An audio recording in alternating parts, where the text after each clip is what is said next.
Los samuráis, vida cotidiana y ámbito doméstico del samurái.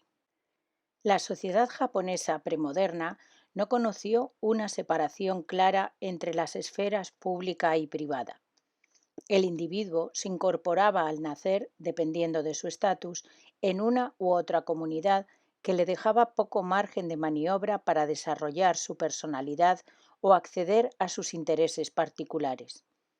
Pero si queremos conocer la esfera privada de los samuráis, tendremos que remitir necesariamente a la casa, ie, como lugar de convivencia y centro de la vida económica.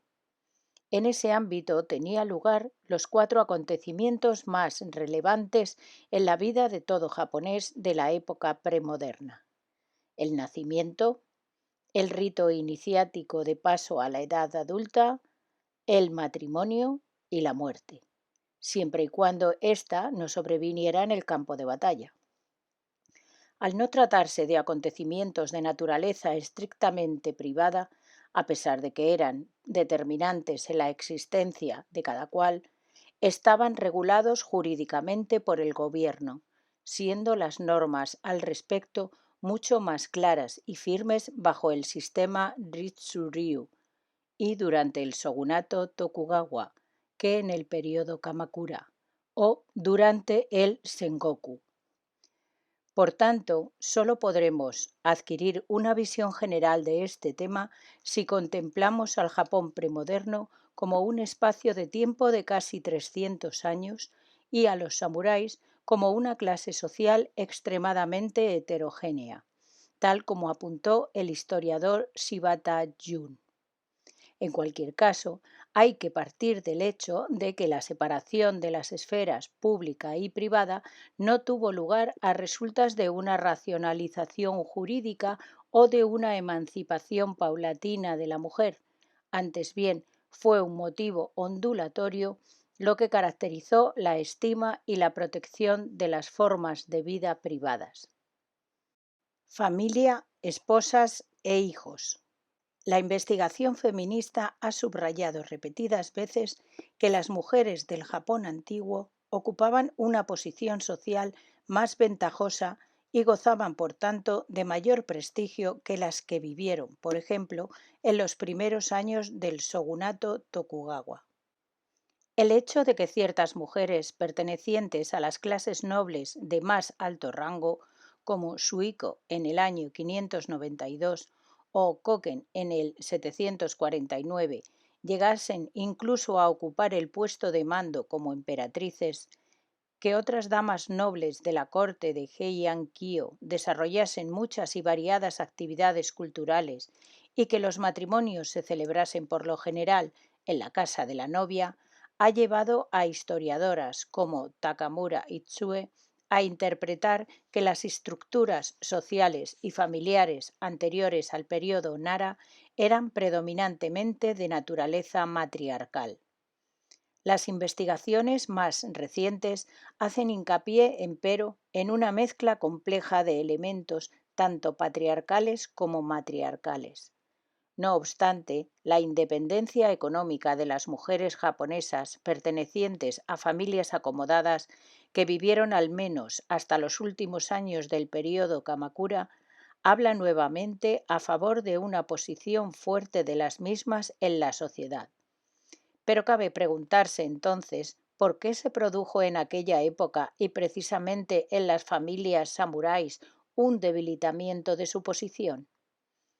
Quien quiera estudiar la historia de las mujeres y de las familias japonesas anteriores al año 1200 topará, en primer lugar, con serias dificultades a la hora de localizar fuentes de información, ya que la documentación existente sobre las relaciones entre los sexos y los lazos familiares es sumamente escasa.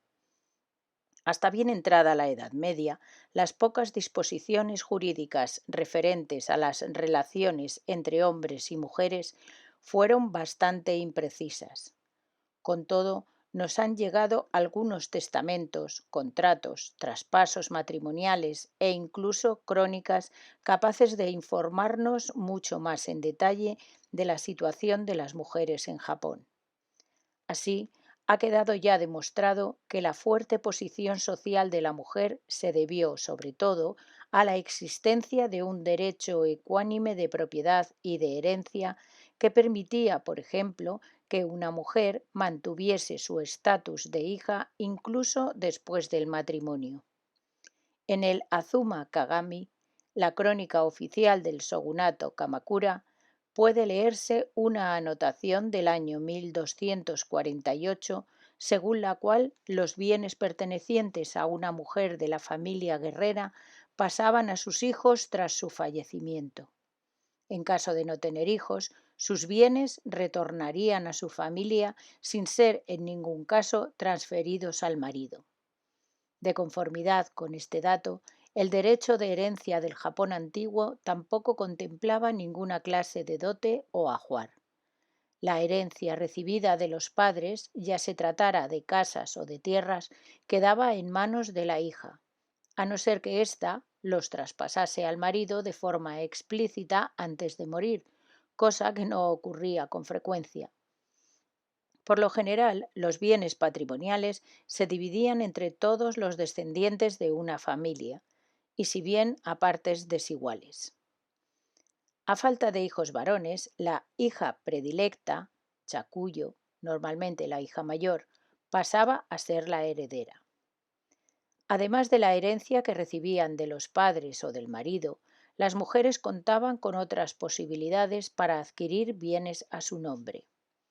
Las esposas de los primeros samuráis, ligadas como estaban a la tierra como unidad económica y régimen de vida, participaron en parte en el cultivo de terrenos de los que tomaron posteriormente posesión, o también recibieron fincas de señores feudales como recompensa por sus servicios como asistentas domésticas. Las disposiciones jurídicas presentes en el libro de leyes oficial del período Kamakura, el Goseibai Shikimoku de 1232, también indica que a las mujeres se les atribuía un papel especial en la sociedad japonesa medieval a raíz de los derechos de propiedad de que gozaban.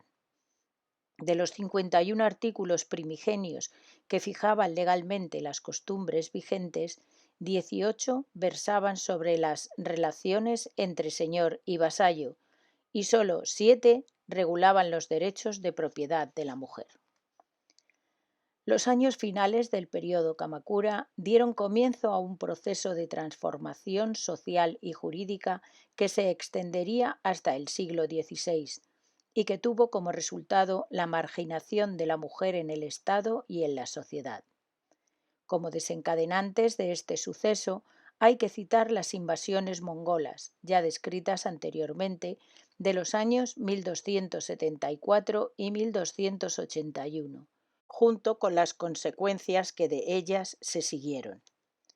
A causa de los enormes gastos y esfuerzos empleados en la defensa del país, no solo se agotaron las finanzas del bakufu, sino que, además, los lazos de lealtad que unían a vasallos y señores se quebrantaron, al no poder estos últimos recompensar a sus soldados tras la victoria con nuevas tierras conquistadas. Entre los samuráis cundió por ello un desencanto que contribuyó a acelerar la caída del shogunato Kamakura y la desintegración política de los poderes centrales. Para las mujeres de la casta guerrera, las invasiones mongolas significaron la vuelta de la antigua idea que vinculaba las propiedades rurales al servicio militar. A pesar de que algunas propietarias nombraron delegados de sexo masculino para que las representaran en la batalla, la situación las llevó a sufrir una clara desventaja frente a los varones. Tras el rechazo de los mongoles, el papel que los varones desempeñaban dentro del entorno familiar se vio fortalecido, sobre todo en el caso de los patriarcas, Soryo. El cabeza de familia pasó a recibir cada vez con más frecuencia la mayor parte de una herencia, a organizar el culto a los antepasados y a ostentar el mando militar, y se convirtió en el representante oficial de una casa, Ie, modificando así la relación establecida entre señor y vasallo. Estos cambios fueron acompañados de una consolidación del patrimonio familiar. Los hermanos fueron excluidos de la herencia a partir de entonces. En 1286, el Bakufu impuso a las casas guerreras de la isla de Kyushu una serie de disposiciones referentes al derecho de herencia y de propiedad, según las cuales se obligaba a los matrimonios sin hijos a tomar en adopción a un pariente de sexo masculino. Además, las viudas perdían sus propiedades al contraer segundas nupcias. Al poder disponer de sus posesiones solo en vida y no tener derecho a dejarlas en herencia a sus hijos, muchas esposas samuráis intentaron defenderse del menoscabo sufrido en su condición jurídica y social. Sobre todo a finales del período Kamakura se multiplicaron las quejas por la pérdida de casas, tierras y cargos. Los tribunales, sin embargo, anularon casi todos los pleitos entablados por mujeres entre los años 1293 y 1333. Con todo, este proceso sutil e insidioso de traspaso de bienes no significó una pérdida absoluta de poder para las mujeres. Aún en los años 80 del siglo XIV encontramos a mujeres ocupando el cargo de alcaide. No obstante, los derechos de propiedad podían ser ejercidos por mujeres solo bajo el control administrativo del patriarca familiar. Las esposas samuráis fueron así privadas de su anterior posición de forma continuada, tanto en el ámbito público como en la esfera privada. Solo con muchas reservas puede hablarse de una esfera privada al referirnos al Japón premoderno, y ello incluso tratándose del ámbito considerado por lo general como el más íntimo de todas las formas de vida humana, el del amor y la sexualidad, el matrimonio y la procreación. Dado que en Japón no existía restricción religiosa alguna para la satisfacción de las necesidades sexuales, la sociedad antigua se caracterizó por un alto grado de libertad en este sentido. Dependiendo de la clase social y de las posibilidades económicas del marido, las relaciones entre los sexos podían ser monógamas, monógamas seriales o polígamas. A la nobleza cortesana de Kioto, tanto masculina como femenina, se atribuía un gusto por la variedad en cuestiones sexuales que la clase guerrera no cultivaba tanto. Hombres y mujeres podían mantener relaciones sexuales antes del matrimonio, y la virginidad no constituía aún un valor que pudiera estimarse en la futura pareja, de la que sí se esperaba, en cambio, fidelidad tras la boda. Que una mujer, al permanecer en casa de los padres tras la boda, mantuviese relaciones extramatrimoniales con varios hombres, constituía una excepción. En los hombres de la casta guerrera resultaba, por el contrario, natural que mantuviesen a una o más concubinas además de la esposa. El 11º shogun Tokugawa Ienaari debe su fama no tanto a su genio político como al hecho de haber engendrado 55 hijos e hijas con sus 41 shokushitsu, concubinas reservadas a la nobleza y a los samuráis de rango más elevado. Las esposas samuráis debían tolerar las relaciones extramatrimoniales de sus maridos, al menos en apariencia. Su estatus superior no quedaba por ello en entredicho.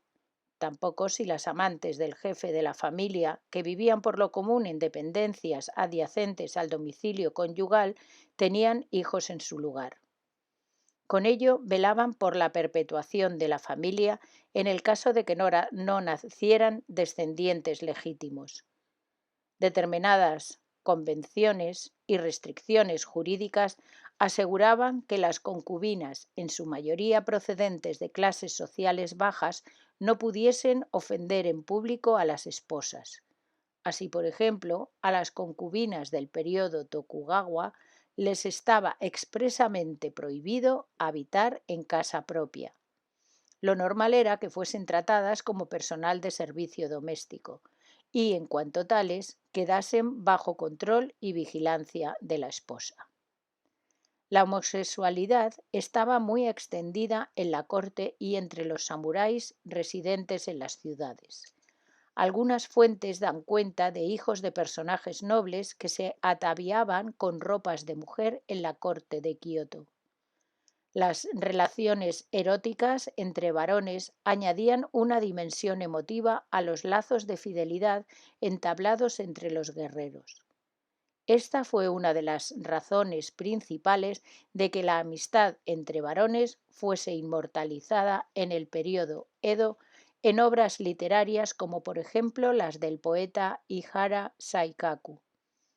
Independientemente de sus inclinaciones sexuales, los samuráis debían saber controlar sus pasiones ante cualquier conflicto que pudiese surgir entre el amor y el deber, y estaban obligados, por consiguiente, a ofrecer su vida a su señor antes que a una mujer o un joven. En la concertación de un matrimonio intervenían, por regla general, los padres o samurái de alto rango, aunque también una relación amorosa o sexual podía desembocar en casamiento. El enlace matrimonial cumplía, en cualquier caso, distintas funciones: formalizar una relación amorosa ya existente, clarificar los derechos de propiedad o de recepción de pensiones o constituir alianzas político-militares.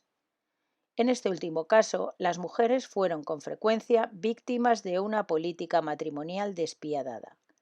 Así, por ejemplo, la princesa Asai, hermana de Toyotomi Hideyoshi, fue separada de su esposo y casada con Tokugawa Ieyasu con el fin de establecer una relación política estrecha entre ambos hombres. Las normas legales que regían el enlace formal entre varón y mujer fueron más claras y firmes bajo el antiguo sistema Ritsu-ryo y durante el shogunato Kamakura que en la Edad Media. En esta última época no se exigía la presencia de ninguna autoridad civil que mediara en el enlace, y este no tenía que ser confirmado oficialmente. Se trataba, así, de un pacto social de carácter informal y privado. No obstante, estaban prohibidas las bodas más allá de las fronteras entre clases o provincias, aunque en este último caso algunas regiones contemplaban ciertas excepciones a la regla. Las mujeres que acudían a un lugar desde otras partes del país para casarse estaban bajo la continua sospecha de pretender figurar entre gentes de más alta condición social. Al proceder de una familia desconocida, se suponía de antemano que debían existir buenas razones para que la mujer en cuestión no hubiese encontrado marido en su lugar de origen. De hecho, en ocasiones, estas mujeres procedían de familias que habían sufrido enfermedades. La sangre pura, es decir, la salud, junto con el estatus social adecuado, constituían los criterios más importantes a la hora de elegir pareja. Tanto la novia como el novio eran seleccionados por los padres y se requería asimismo el consentimiento de los patriarcas. La diferencia de edad de ambos candidatos no debía ser en ningún caso superior a 10 años y sus signos del zodíaco debían ser compatibles. La edad nupcial de las jóvenes iba de los 14 a los 17, la de los chicos de los 20 a los 25. Tras llegar padres e hijos a un acuerdo, el compromiso se formalizaba por medio de los esponsales, los cuales conllevaban entre los samuráis el intercambio de regalos tales como algas o pescados valiosos. Con la aceptación de estos presentes se consideraba constituida de forma efectiva la unión entre la mujer y el varón.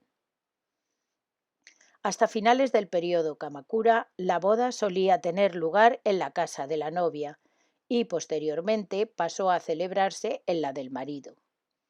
Un sacerdote sintoísta oficiaba la ceremonia, la cual quedaba sellada con el intercambio de 3 vasos de vinos de arroz, sake, tal como prescribían las reglas de etiqueta del samurái de los años 1358-1401. A continuación, la novia era conducida al domicilio de su nueva familia en un palanquín, en el caso de que el marido fuese un samurái de posición elevada. El novio la seguía montado a caballo y ataviado con su armadura de fiesta, o bien esperaba su llegada en la casa paterna si eran los vasallos de su padre quienes la acompañaban.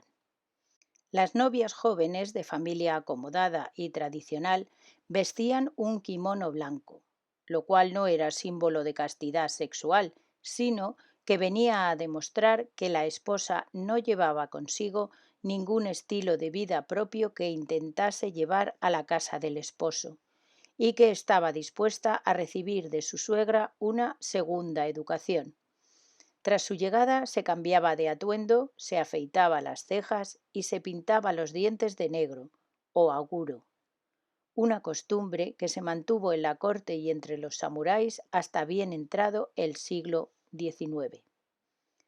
Las circunstancias no eran tan favorables para los hijos de las familias samuráis de pocos recursos. En el feudo de Mito solo podía contraer matrimonio el hijo primogénito. El resto de hermanos no podían permitirse una esposa. Vivían por lo general solos, en dependencias anejas a la casa familiar, o eran adoptados por familias sin sucesores varones. La adopción y el parentesco adquirido por vía de casamiento eran medios eficaces de los que a menudo se hacía uso con el fin de asegurar los derechos de propiedad de tierras y cargos. La necesidad de tales dispositivos de seguridad convirtió en socialmente aceptables los matrimonios en segundas nupcias tras la muerte del primer cónyuge. Por otra parte, la mortalidad por efecto de las guerras, las enfermedades y los abortos era tan elevada que estos casamientos no conllevaban ningún tipo de estigma social. Solo la mitad de los nacidos alcanzaba en el Japón antiguo la edad adulta. Las viudas permanecían en la casa del esposo fallecido siempre que hubiesen tenido hijos. En caso contrario, se las enviaba de regreso a casa de sus padres o a casa de alguno de sus hermanos. Los trámites de divorcio propios del estamento samurái implicaban más complicaciones que los del resto de clases. Así, mientras un comerciante estaba únicamente obligado a informar de su intención a la familia de la esposa, el divorcio dentro de una familia samurái exigía informar y oír a todas las partes implicadas, e incluso el consentimiento del patriarca en el caso de los samuráis de bajo rango. La mención de separaciones en diarios y crónicas, así como los reglamentos jurídicos y morales referidos a estos casos, hacen suponer que los divorcios no escasearon en la sociedad medieval y premoderna. Por desgracia, no disponemos de cifras exactas, ya que no se registraban de forma oficial. Por lo común, el divorcio era una prerrogativa de los varones. La Gran Escuela Femenina, Onna Daigaku, un código moral del año 1729, dirigido a las mujeres samuráis, cita 7 razones que justificaban una ruptura. Desobediencia a los suegros, infertilidad, lascivia, celos, enfermedad contagiosa, indiscreción y robo. En algunas regiones se intentó compensar la situación de clara desventaja que sufría la mujer mediante el juramento exigido por los padres al futuro marido en el momento en que se formalizaba el compromiso de no separarse nunca de la esposa. Si a pesar de ello la separación se llevaba a efecto, la esposa debía volver a casa de sus progenitores, quedando los hijos a cargo del marido. Existieron, empero, también casos de mujeres que tomaron la iniciativa de divorcio o que huyeron del domicilio conyugal tras recibir malos tratos. A partir del período Kamakura, Las esposas víctimas de esta violencia de género encontraron amparo en los llamados templos de divorcio, en Kiridera. Así, por ejemplo, el templo Tokei de Kamakura proporcionó un albergue seguro a unas 70 u 80 mujeres. Pero las féminas no podían permanecer en estos lugares más de 3 años, que se redujeron a 2 tras un decreto del emperador Go-Daigo. Nada se sabe del destino que corrían tras el abandono forzoso de los templos. El ya citado manual Onna Daiguku divulgó un catálogo preciso de deberes referentes a la vida matrimonial familiar. Independientemente del número de sirvientes que tenga a su cargo, la esposa está obligada a ocuparse de todo con el mayor esmero. Debe coser la ropa de sus suegros y prepararles la comida, siempre atenta a los deseos del marido, debe plegar las prendas de vestir del mismo, así como cepillar su manto, educar a sus hijos, lavar todo lo que esté sucio, permanecer siempre en el hogar y no abandonarlo salvo en caso de extrema necesidad. Story, 1978-90. Esta imagen ideal de mujer samurái se fue diluyendo más y más en las últimas décadas del shogunato Tokugawa. Las mujeres de las familias más pobres empezaron a trabajar en empresas textiles, y así ocurrió que la diferenciación social dentro y fuera del estamento samurái se impuso y sobrepuso al estático orden feudal de la sociedad Tokugawa. Las esposas de los pocos samuráis ricos, de los comerciantes y de los campesinos composibles no trabajaban fuera de casa, mientras que las más pobres sí se veían obligadas a hacerlo para ayudar a sacar adelante a sus familias. Con el fin de explicar este empeoramiento de la situación social, los demógrafos históricos han presentado una serie de datos bien fundados que atañen al sexo femenino en particular. El número de niños nacidos en el estamento samurái disminuyó sensiblemente a partir de 1750 aproximadamente, a raíz de que cada vez menos samuráis pudieron permitirse el lujo de mantener a más de una esposa. Un poco más tarde se incrementaron también los infanticidios y los abortos provocados. Todo ello sirve de antecedente al cambio de dimensiones dramáticas que se produjo en las relaciones económicas y en la organización social a partir del año 1800. Un proceso en el que tanto mujeres como varones se vieron implicados. Sin embargo, hay que subrayar que las mujeres samuráis de más baja posición supieron lidiar con las transformaciones revolucionarias producidas en los ámbitos social y económico mucho más eficazmente que las esposas de los guerreros de alto rango que ocupaban cargos en la administración. A principios de la era Meiji, casi todas las maestras de escuela procedían de familias samuráis de baja condición social y residentes en las provincias. Pero para las mujeres casadas con miembros del Bakufu, la restauración de 1868 significó, muy al contrario, un descenso progresivo en la escala social. No pocas veces la pérdida absoluta de los ingresos y las rentas arrastró a estas mujeres a la prostitución. También en las familias samuráis los nacimientos requerían, tanto de las esposas como de las concubinas del marido, una serie de quehaceres diarios. Las madres jóvenes eran preparadas y asesoradas por sus hermanas mayores, parientes cercanas o, en el caso de las segundas o terceras esposas, por el personal de servicio femenino. Tras cortarles el cordón umbilical, los recién nacidos eran secados con una toalla. Los varones eran llevados entonces a la cama de la madre. La antigua costumbre de dejar a las niñas en el suelo tras el parto durante 3 días desapareció en el período Edo, salvo en algunas zonas rurales. Al cabo de 3 días se daba un nombre al recién nacido y se le amamantaba por primera vez. El primer baño lo recibían pasados 7 días, y en las familias samuráis pudientes se añadían al agua de baño amuletos tales como joyas y esculturas de animales.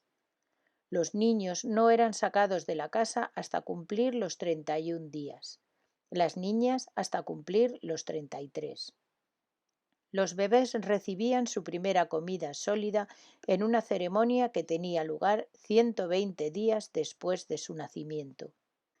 Como es lógico, la educación seguía caminos bien distintos en función del sexo. También el número de chicos varones que recibían educación en escuelas confucianas bajo inspección de la administración provincial, Han, o en los templos era muy superior al de las chicas. El tipo de escuela y la frecuencia de asistencia a la misma variaba dependiendo del estatus del padre. Los hijos de samuráis de estatus elevado, con ingresos anuales de alrededor de 500 kokus de arroz, asistían por lo común a centros confucianos, mientras que los hijos de samuráis de rangos más bajos recibían su formación junto con los hijos de los comerciantes y campesinos ricos en templos budistas, siendo asignados a su vez a distintas aulas en función de su posición social. El hijo de un samurái de alto rango acudía a la escuela unos 15 días al mes, lo cual conllevaba un gasto bastante módico. El equipo necesario se componía de una falda-pantalón sencilla, hakama, papel y algunos pinceles. La entrada en la escuela podía efectuarse a cualquier edad e iba acompañada de un regalo, dinero o piezas de pescado consideradas de valor, destinado al profesor para granjearse sus simpatías y calmar su cólera. En clase se enseñaban los caracteres gráficos chinos y la escritura silábica japonesa, para recitar más tarde a los clásicos chinos.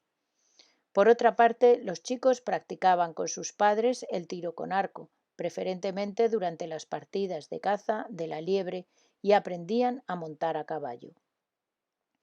La ceremonia que marcaba la entrada en la edad adulta del samurái de sexo masculino tenía una importancia vital para él mismo. Este ritual, llamado Genpuku Shiki, tenía lugar entre los 11 y los 16 años, dependiendo de la región. A partir de entonces se permitía a los jóvenes portar una espada larga. Además, recibían una nueva hakama, un nombre definitivo y un sello en consonancia con el mismo, provisto de una letra que servía de seña propia de identidad. Finalmente se les entregaba un sombrero especial, eboshi o kanmuri, como símbolo de su posición privilegiada. Los hijos de los samuráis de más alto rango recitaban un poema compuesto por ellos mismos para la ocasión, que posteriormente firmaban con su propia sangre. Muy al contrario que en el caso de los chicos, de las jóvenes no se esperaba que dominasen un gran número de caracteres chinos. Es famoso un dicho procedente del feudo de Mito, según el cual las chicas resultaban mucho más difíciles de casar si habían recibido una buena formación. Así, y a diferencia de sus compañeros de clase de sexo masculino, las muchachas debían asistir a la escuela solo después del desayuno, si es que recibían alguna formación en los centros destinados a tal fin.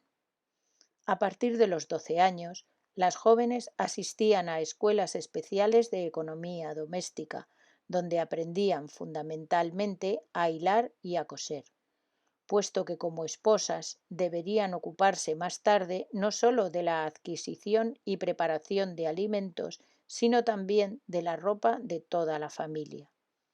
Por lo demás, se las enseñaba a ataviarse y engalanarse correctamente, y en particular a peinarse, pues aunque ya en el período Edo se conocía el oficio de peluquero, éste tenía prohibido realizar su trabajo en hogares samuráis y sólo podía trabajar en domicilios particulares de las ciudades y en los barrios de recreo. En lo que a vestimenta y maquillaje se refiere, había normas que prohibían a la mujer, y también al varón, hacer gala de atavíos llamativos o lujosos en exceso. De todos modos, las ocasiones en que una mujer podía presentarse en público eran sumamente escasas. Las visitas a templos, altares o tumbas y el día de Año Nuevo brindaban pocas oportunidades de escapar de la triste cotidianidad doméstica. Vivienda, alimentación e indumentaria. En la prefectura de Akita, al nordeste de la isla de Honshu, se encuentra una pequeña ciudad que bien merece una visita, Kakunodate, famosa en Japón por los balnearios de aguas medicinales situados en sus alrededores. Es también conocida por las impresionantes residencias samuráis que allí, concretamente en la zona norte de la localidad, se han conservado tal y como fueron construidas en el período Edo. Al igual que muchas otras ciudades fortificadas, Kakunodate no surgió de forma espontánea, sino a partir de un proyecto previamente diseñado. Al estar rodeado de montañas por 3 de sus flancos y ser, por tanto, de fácil defensa, el lugar resultaba idóneo para establecer una población. El daimio Ashina Yoshikatsu erigió el castillo, hoy derruido, en el año 1620. En aquella época vivían en la ciudad no más de 350 familias de comerciantes y artesanos y 80 familias samuráis. Los barrios residenciales de las distintas clases sociales estaban separados unos de otros por una plaza de grandes dimensiones en la que se encontraban los edificios de la administración. Las casas samuráis se situaban en las inmediaciones del castillo. Los señores entregaban parcelas de tierra a sus samuráis respectivos sin exigir pago alguno, pero los gastos derivados de la construcción de las viviendas corrían por cuenta de cada individuo. Las casas y tierras en propiedad estaban exentas de impuestos. A cambio, los samuráis eran responsables directos del mantenimiento de sus viviendas.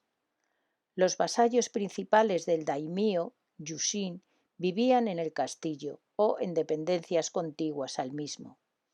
Les seguían, conforme a su posición en la jerarquía social y militar, los samuráis de clase más baja, Kakyu-bushi, hasta llegar a los modestos soldados de infantería, Ashigaru, que se establecían en la periferia del barrio samurái. No solo el distrito poblacional que se le adjudicara dependía del estatus y de los ingresos de un samurái, sino también el tamaño de sus tierras y de su residencia. Las rentas de un samurái de alto rango oscilaban entre 1.500 y 3.000 kokus de arroz, lo que daba derecho a una finca de hasta 900 subos. Un subot correspondía a 3,3 metros cuadrados. El samurái que ingresara menos de 1.500 kokus anuales debía contentarse con una finca de 600 subos. Los vasallos directos del shogun, Hatamoto, residentes en Edo, disponían de feudos de entre 2.500 subos de algo menos de 7.000 kokus de ingresos y 2.000 subos entre 6.000 y 4.000 kokus de ingresos. De forma análoga, también el equipamiento y la decoración de las casas difería según el rango.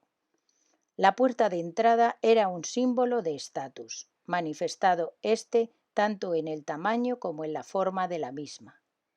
En Kakunodate, por ejemplo, la familia Aoyagi construyó en 1860 una puerta modélica tras recibir permiso del daimio como pago a los leales servicios prestados por sus vasallos.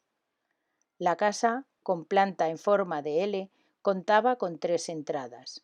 La más cara y vistosa estaba reservada a los invitados, la segunda a la familia y la tercera, que daba directamente a la cocina, solo era usada por el personal de servicio. Los criados personales del daimio poseían las viviendas de mayor tamaño equipadas, además con dependencias adicionales en las que se alojaban los padres, los hermanos solteros, los vasallos y las segundas y terceras esposas. A la estancia pública del hogar samurái de clase media alta, reservada a las visitas y por lo común con vistas al jardín, se llegaba tras franquear la entrada principal y una antesala. El señor de la casa esperaba sentado a los miembros de su clase de su misma o más baja posición, mientras que a los de rango más alto salía a recibirlos a la puerta. La antesala conducía a una habitación de invitados, tras la cual se encontraba un pasillo largo y cerrado al público que comunicaba la habitación de invitados con las estancias privadas. Una de estas estancias servía de estudio al cabeza de familia. Las demás se usaban como salas de estar y dormitorios. En una de estas habitaciones se reunía la familia para comer. Las finezas culinarias de la cocina japonesa moderna eran aún desconocidas en el período Edo, y la clase guerrera no constituía una excepción a este respecto.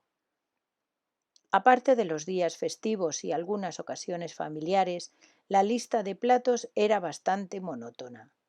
Por la mañana se comía arroz acompañado de verdura y una sopa de miso, un derivado de la soja. Por la tarde, verdura cruda y pescado.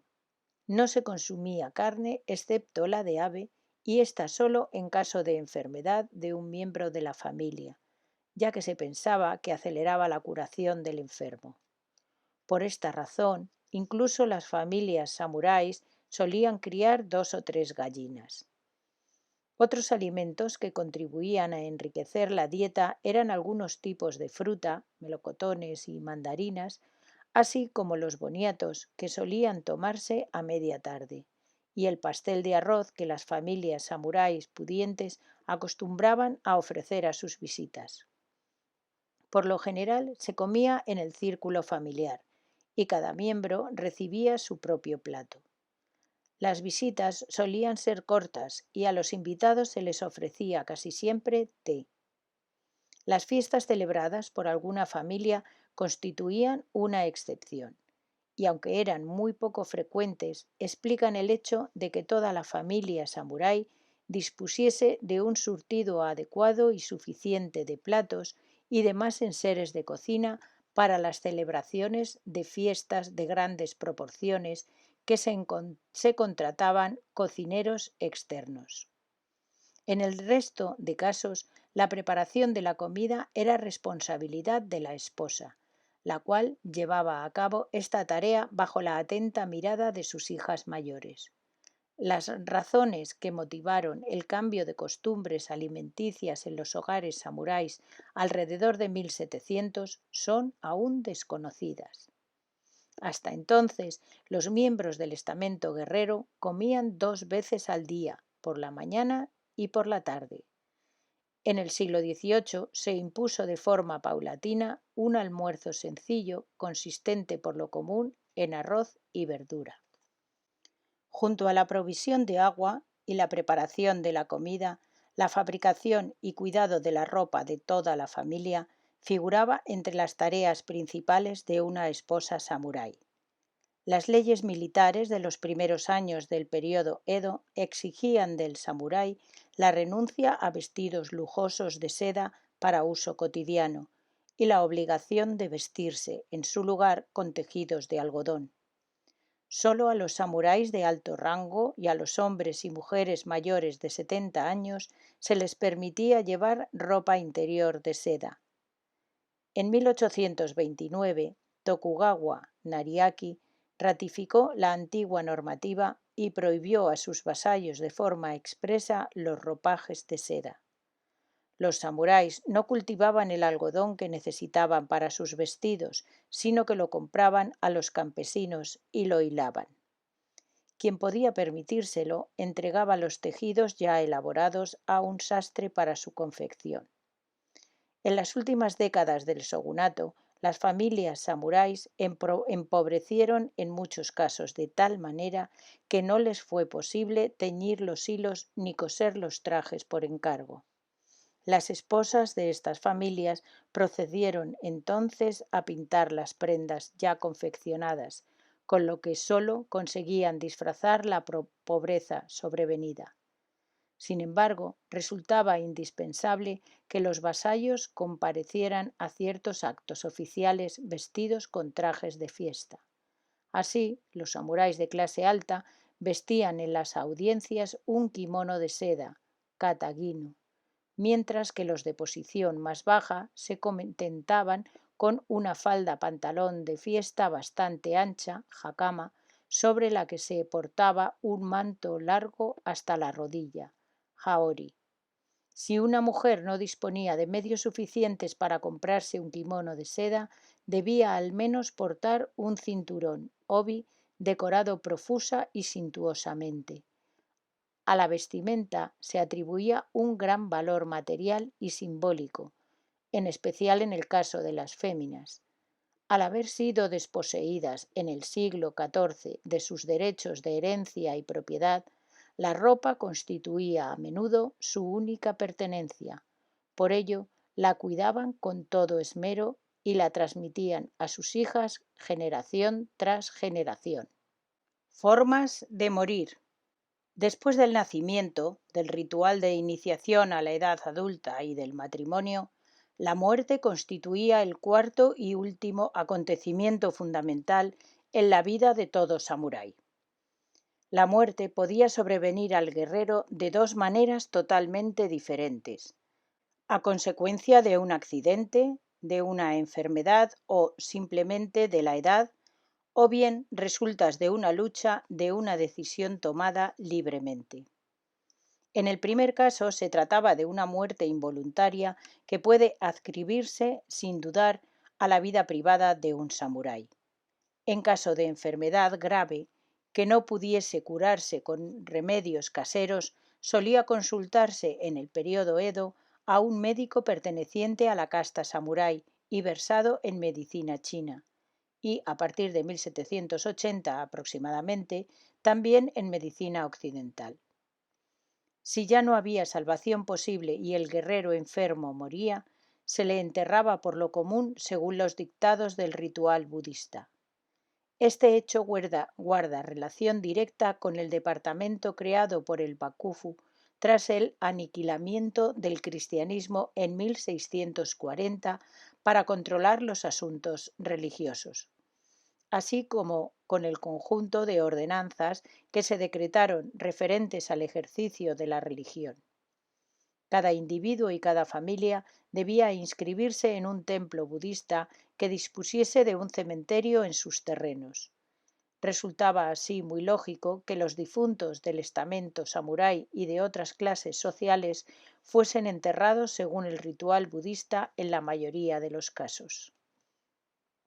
Cuando un guerrero fallecía de muerte natural, se procedía en primer lugar a lavar su cadáver, a envolverlo en un kimono blanco de algodón y a colocarlo en un ataúd en el que se introducían plantas, perfumes y monedas que servían como pago de la travesía al más allá. Aunque el sintoísmo prohibía las incineraciones, éstas estaban muy extendidas, si bien aún no generalizadas, en el ámbito budista del Japón premoderno. El tipo de funeral dependía del estatus y de los deseos personales expresados en vida por el difunto.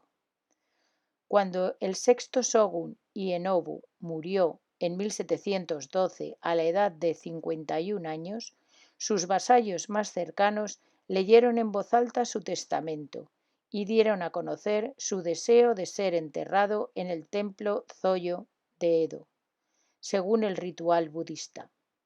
Por lo común, los familiares, amigos y vasallos del difunto se reunían la tarde anterior al entierro en un velatorio, una tarea que en las zonas rurales se hacía necesaria para proteger el cadáver de los animales salvajes.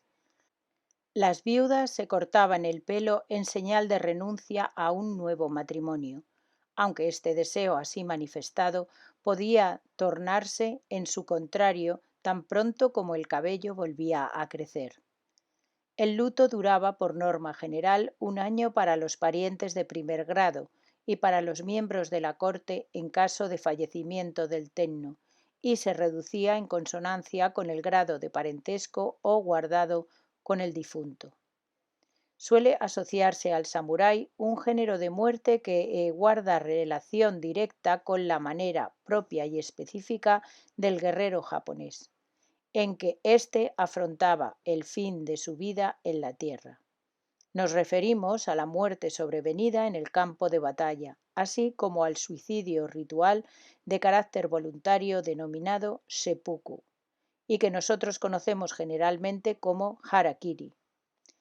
Esta forma de muerte iba unida a la pretensión de conseguir fama y gloria, dos valores que, al estar socialmente condicionados, hacían del seppuku un acontecimiento de carácter público, un carácter que, de no existir, despojaría al suicidio ritual de todo su sentido.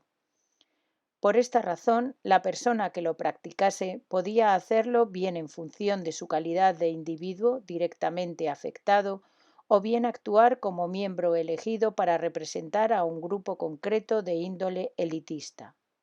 Aún hoy siguen existiendo dudas acerca de los orígenes precisos del seppuku.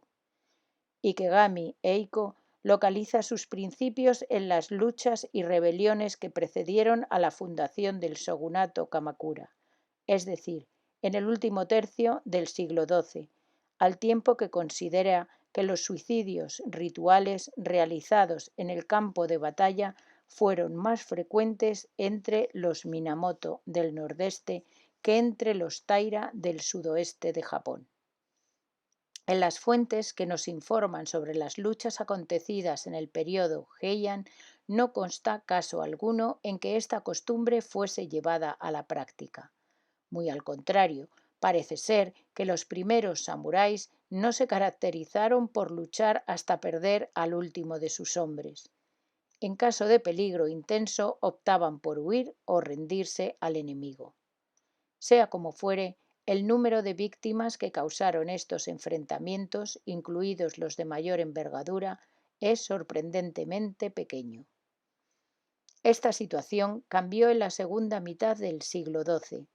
De epopeyas militares tales como el Hogen Monogatari o el Heike Monogatari, puede deducirse que, sobre todo, los jefes guerreros de los Minamoto ponían a prueba su honor en cada batalla que emprendían, que luchaban en nombre de tal honor y que preferían, cuando no les quedaba escapatoria, suicidarse antes que caer en manos del enemigo. La reputación individual obtenida en función de los méritos militares conseguidos y de la entereza demostrada en la lucha tenía más peso que la posición social o la familia. Esta actitud ideológica denota, además, una nueva forma de asumir la muerte y la impureza, Kegare, a ella asociada. En este sentido, la conducta del samurái se diferenciaba claramente de los hábitos de la alta nobleza cortesana de Kioto. Esta, acorde con la idea de pureza propia del sintoísmo, procuraba que la muerte y el enterramiento de altos dignatarios e incluso del tenno tuviesen lugar de forma separada del resto de la sociedad. La idea de impureza asociada a la muerte era, en cambio, desconocida para el budismo.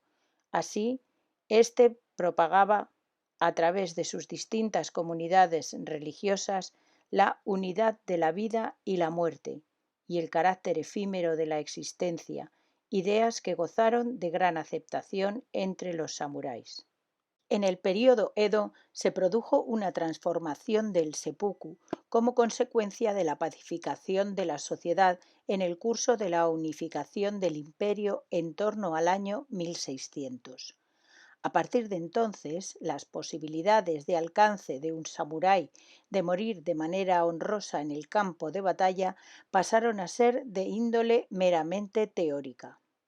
En la práctica, esto solo se hizo posible en casos excepcionales, como por ejemplo en las represiones de las revueltas, pues el Estado no tuvo ya necesidad de declarar más guerras. De este modo, el seppuku se convirtió en un método indirecto de ejecución, así como la forma privilegiada de castigo que se imponía a los samuráis de alto rango. Si un miembro de la clase social más distinguida era declarado culpable de un delito grave, podría ser condenado al suicidio ritual. Con ello se conseguía no solo reparar el honor del delincuente, sino también evidenciar públicamente la autoridad del Estado y de la clase alta.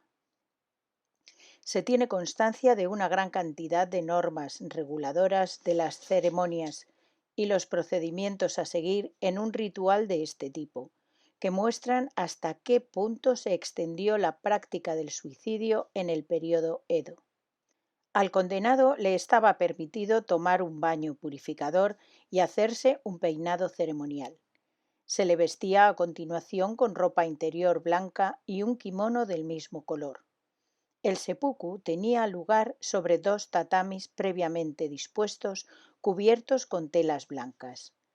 Una vez que el condenado tomaba asiento, recibía 2 tazas de sake y viandas exquisitas y finalmente, sobre una bandeja, una espada, que a veces estaba envuelta en papel blanco. Detrás de la persona que iba a morir se colocaba un padrino, kaisaku, cuya función consistía en decapitar al condenado una vez que éste se había hundido la espada en el estómago y se había practicado un corte en sentido ascendente. En el transcurso del período Edo, el ritual se fue refinando de forma paulatina, con el resultado de que en ocasiones se entregaba al condenado una daga de madera o un abanico como símbolo del suicidio, y que servían al padrino de señal para proceder a la decapitación. Se hablaba en estos casos de ogibara, donde ogi significa abanico y vara estómago. Un tipo específico de suicidio es el denominado séquito de la muerte, yunshi, en el que un vasallo de alto rango seguía a su señor a la tumba. Esta costumbre ha seguido practicándose en el Japón moderno, si bien solo de forma ocasional. Se hizo famoso el caso del general Nogi Maresuke, quien junto con su esposa se suicidó durante el entierro de su tenno Meiji el 13 de septiembre de 1912. Durante la Edad Media, el séquito de la muerte adquirió un carácter inmediato, en el sentido de que los vasallos más cercanos seguían a su señor militar a la muerte aún antes de abandonar el campo de batalla, siempre y cuando no se vislumbrara otra salvación posible para el conjunto de la tropa. En tales situaciones, el suicidio representaba la mejor y más perfecta forma de morir, al tiempo que constituía la expresión más radical del lazo de lealtad que unía a un señor y vasallo. Se dieron incluso casos extremos de suicidios masivos. Valga como ejemplo el caso de Hoyo Nakatoki, quien, tras luchar desesperadamente y sin éxito por hacerse con el shogunato Kamakura, se quitó la vida en el patio del templo Renge, en la provincia de Omi, en 1333, y fue acto seguido imitado por 432 de sus súbditos más fieles. En años posteriores, los gobiernos de los shógunes Tokugawa intentaron extirpar esta costumbre de la sociedad, con el fin de poner freno a la pérdida de miembros de la élite militar. Así, el yunshi se prohibió bajo fuertes amenazas, tal como consta en varios apéndices a las leyes para la aristocracia guerrera de los años 1663 y 1683. Una de las medidas de disuasión y castigo que se tomaron consistió en decapitar a los hijos de los criados domésticos que hubiesen seguido a su daimio a la tumba. Aunque el Bakufu obtuvo un gran éxito con la aplicación de estas disposiciones, no dejó de hacer casos en los que la nueva ley se infringió. Por una parte, el séquito de la muerte continuó considerándose como una buena costumbre, que servía para mantener vivo el antiguo espíritu samurái, incluso en una sociedad pacificada. Por otra parte, estaba el compromiso de entregar una gratificación a la familia del finado. Estas creencias fueron diluyéndose de forma paulatina en el curso del período Tokugawa. En el Japón moderno, solo algún que otro héroe solitario ha llegado a practicar el yunshi, casi siempre como expresión de sentimientos políticos chauvinistas o de mantenimiento de la tradición.